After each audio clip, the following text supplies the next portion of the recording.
అన్నారుగా వైజాగ్ నుంచి మళ్ళీ గెలిచి ప్రమాణ స్వీకారం అదేనండి వాడు జనం పిచ్చాడు అనుకుంటున్నాడే వాడు వాడు పిచ్చినా వాడు శాతకాన్ని పాలన చేసుకొని మళ్ళీ ఓడిపోతున్నాడు. అది అది జరిగేది. అసలు వాడికి ఏం తెలుసు? ఎల్కేజీ వాడిని తీసుకెళ్ళి 10th క్లాస్లో వేసినట్టు అయింది వాడి పరిస్థితి. అది పరిస్థితి. ఏదన్నా మనిపట్టి ఓటర్ని పక్కన పెట్టుకున్న పాలన ఎట్ట చేయాలి అటు చేయించేవాళ్ళం మనం. సామాన్య ఓటర్ అని బ్రహ్మాండం చేయించేవాళ్ళం. ఎవరికి ఏం అవసరం మనకి తెలుసు. వాడికేం తెలుసు? బొంగాడికి వాడికేం తెలుసు అండి బొంగు. అదే సలహాదారులను పెట్టుకున్నారు కదా వాళ్ళకి అసలు పిచ్చినాకు అసలు తక్కువలకు నాకు అయితే వాళ్ళు ఇచ్చిన జీతాలు మొత్తం రికవరీ చేయాలి రేపు వచ్చే గవర్నమెంట్. చేత అయితే దమ్ముంటే ఎవడైనా కానీ ఇప్పుడు నా డబ్బు అంతా రికవరీ చేయాలి. అది అది పరిస్థితి. చెయ్యాలా? చేస్తేనే రేపు ఓట్లు వేసేది. అది పరిస్థితి. ఇక్కడ సచివాలయం తాకట్టు పెట్టారు.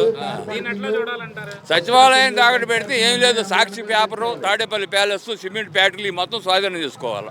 ఫస్ట్ చేయాల్సిన పని అది. ఈ మొత్తం జనం డబ్బులే. అది వాడి బాబుగాడి సొమ్ము కాదు. ఇది మొత్తం మన దగ్గర సంపాదించిన డబ్బులు. ఈ మొత్తం స్వాధీనం చేసుకొని అప్పులు కట్టాలి. అది ఫస్ట్.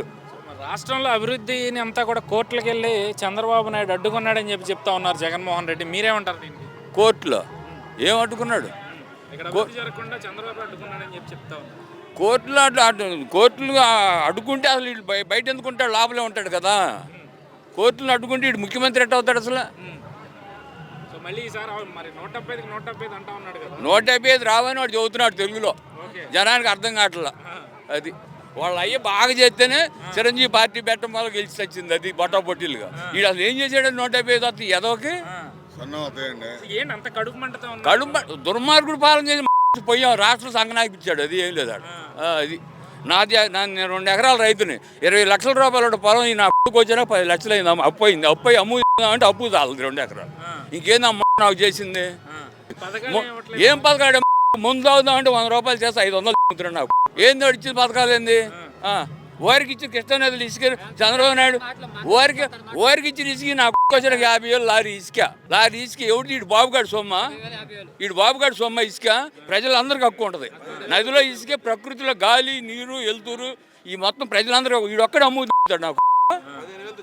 ఏం చేస్తారంటారు ఈ డబ్బంతా? మరి ఏం చేస్తారు? ఎవడో ఊరు కొత్తగా తీసుకెళ్ళి తగలేస్తారు. అందరూ ఒక ఆడకి పోయేది. అప్పుడు ఏముండదు అడికి. ఏముంటది? శ్మశానం ఎదురు చూస్తున్నాడు. అది అది అంతే.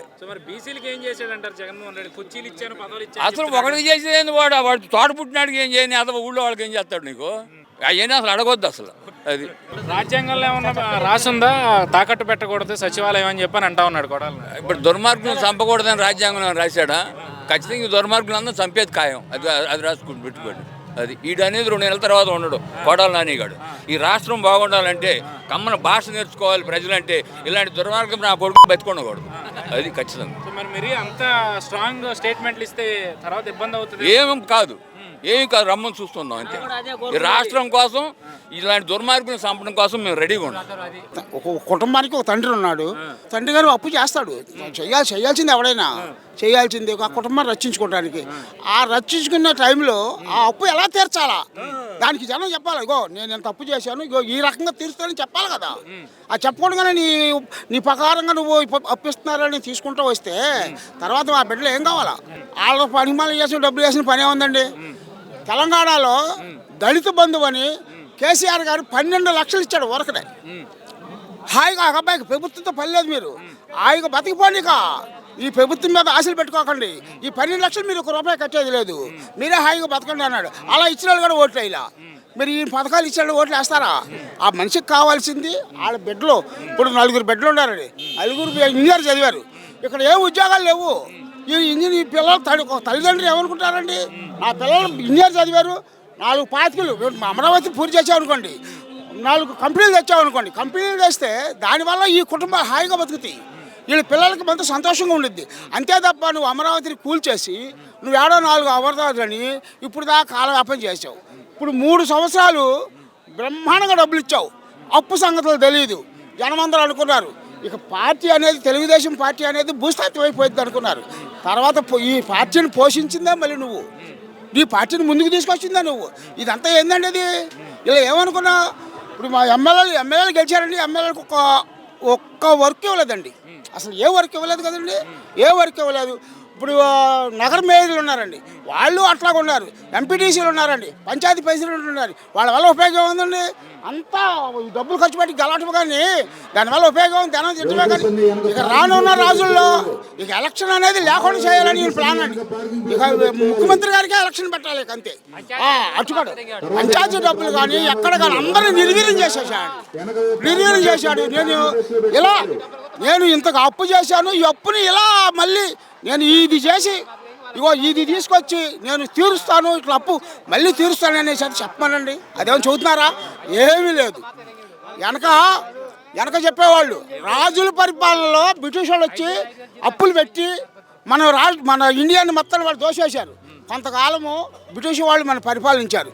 ఎందుకు పరిపాలించారండి? వాళ్ళని తరిమి మళ్ళీ మన వాళ్ళు ఎన్నో అష్టకష్టాలు పడి ఎంతోమంది పేదసాగాలు చేసి మళ్ళీ ఈ రాష్ట్రాన్ని మళ్ళీ తిరిగి తెచ్చుకున్నారు. అటువంటి రాష్ట్రాన్ని నువ్వు ఇవాళ మళ్ళీ నిర్వీర్యం చేసే స్థితికి దిగదార్చావు. ఒకసారి ఆలోచించండి, పెద్దలందరూ కూడా, మేధావులందరూ కూడా ఆలోచించండి. ఆనాడు చేసిన బ్రిటిష్ వాళ్ళకి ఈనాడు చేసిన నీకు ఎటువంటి తేడా లేదు. మరి అదంతా మీరు పెద్దవాళ్ళు మేధావులు అందరూ ఆలోచించాలా? ఏంటి ఈ అప్పులు చేయడం ఏంటని? దీపం ఉండగానే ఇల్లు చక్క పెట్టుకోవాలి. దీపం మారిపోయినాక అందరూ ఎక్కడ చంపేస్తామంటే ఏం చేస్తారండి? శ్రీలంకలాగా అయిపోద్ది అంతా. శ్రీలంక ఇది ఒకటే అయిపోతుంది.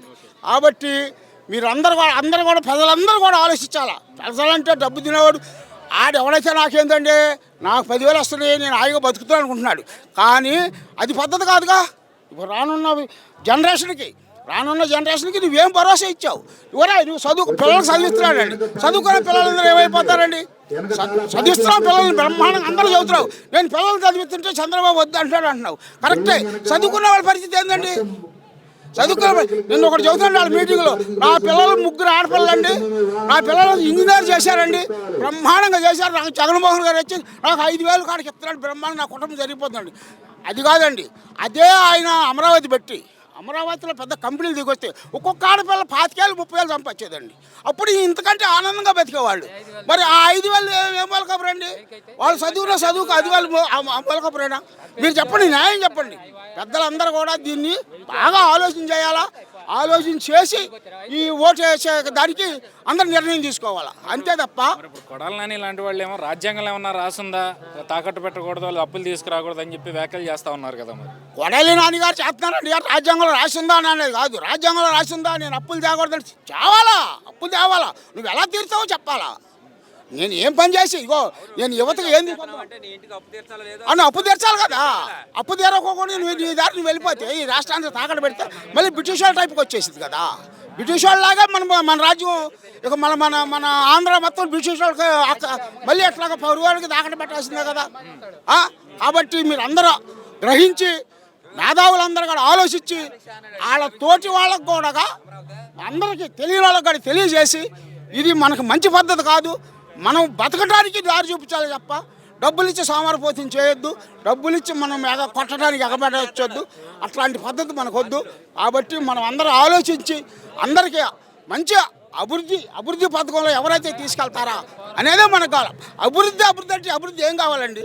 మన ఇంట్లో 4 పిల్లలు ఉన్నారు, 4 ఇంజనీర్ చదివారు. ఒక చిన్న కంపెనీ దిగితే ఆ కంపెనీలో 2 వెళ్ళినా చెరోకు 25,000 వచ్చిన దగ్గరి. గుంటూరుకి ఎంత దగ్గర అండి మనది?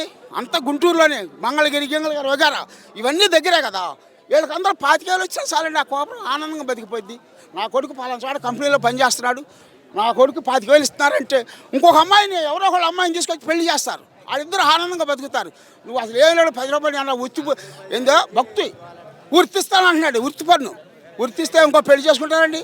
ఇవాళ పిల్లలు దొరక్క, ఆడపిల్లలు దొరక్క, ఉద్యోగాలు లేక ఎంతమంది నిర్వీర్యమైపోయి, ఎంతమంది మందులు తాగి ఎంతమంది ఆత్మహత్య చేసుకుంటారు మగపిల్లలు.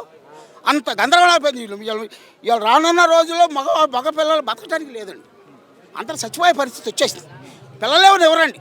ఇప్పుడు చూడండి, ఉద్యోగం లేకపోతే ఎవరు సంబంధం ఇవ్వట్లేదండి, ఎవరు కూడా ఒక పిల్లలు కూడా ఇవ్వట్లేదు.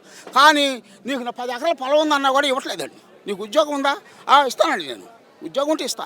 ఉద్యోగం లేదనుకోండి, 10 ఎకరాల పొలం ఉన్నా నేను ఇవ్వను. వాడు ఏమైపోవాలి? ఆ పిల్లవాడు ఏమైపోవాలి? గురేసి ఆత్మసే. నేను అక్కడ బాపట్లో ఒకడు 4 ఎకరాల పొలం ఉందండి, ఉద్యోగం పిల్లలు ఎవరు ఇవ్వలేదు, ఉద్యోగం లేదని. వాడు ఎందుకు బతకటం అని ముందు చచ్చిపోయాడు. ఇద్దరు అయ్యో రామ అంటారు, కానీ ఎవరు సహాయం చేస్తాడండి? ఇవన్నీ మారాలంటే ఒక మంచి ఆలోచనతోటి మంచి బుద్ధితోటి ప్రతి ఒక్కరు చదువుకున్న మేధావులు అందరూ కూడా ఆలోచించి పక్కన వాళ్ళకి కూడా తెలియజెప్పి ఇట్లాంటి అభివృద్ధి చేసే వాళ్ళకే మనం ఓటేయాలి. ఇది అభివృద్ధి చేయాలంటే ఒక్క చంద్రబాబు నాయుడికే సాధ్యపడుతుందని నా ఊహ.